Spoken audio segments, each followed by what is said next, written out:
I want to start by saying I'm not a very good public speaker, and everything I've prepared has pretty much been covered far better than I could say. It's hard to follow so many good speakers. In my personal situation, which I don't want to really get too deep into, I was the product of parental alienation as a child.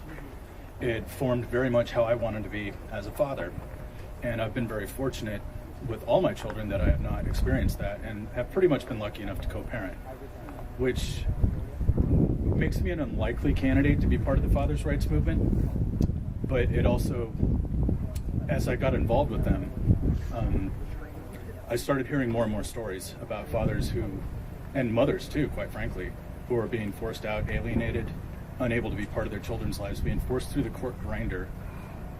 Money and money and money and money is the one thing I hear the most. I have to keep spending. I've lost everything. I'm out on the streets. I'm almost out on the streets. I've almost lost my home. I've almost lost everything, and I still can't see my kids. And even though I personally am not going through that, I can't ignore the fact that there's so many other people that are. And the fear I have is that all my kids are boys, and I do not want them growing up to face the same problems.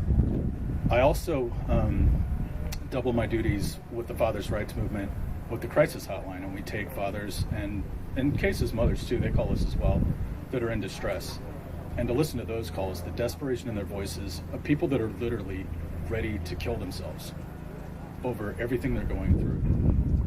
We talk about the damage that the family courts can do, and very effectively, in my opinion, seem to do in a lot of cases.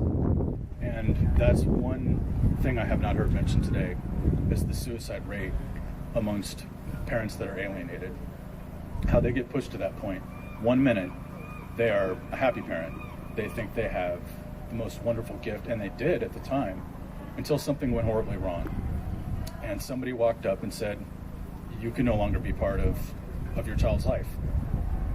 And what do you say in that case? You know, I'm gonna fight to the ends of the earth. And you do, and you get turned back. Okay, I'm coming back. And you do, and you get turned back again.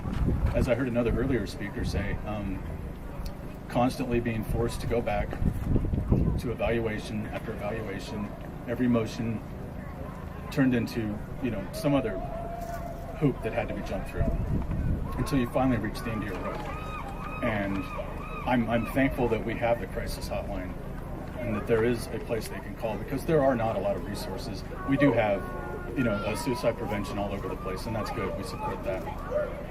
But when it comes to rights for fathers and advocacy and resources, there are very little.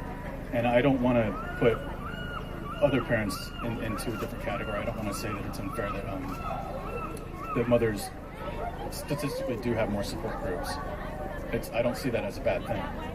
But I do think that we need more for the fathers who don't have this support, and I'm thankful that we at least have our crisis hotline for them. So I have a tendency to speak too long, get off topic, and I think that's probably a good place to close for now. But I want to thank everybody for coming out, and I think I don't think anything could hammer home more the point of why I do this than what's walking by us right here. Yeah, amen. Happy kids, which is what I would like. So thank you all for coming out. It's been basically the only sunny day I've seen for a week, so we couldn't have gotten luckier with that. Thank you. Amen.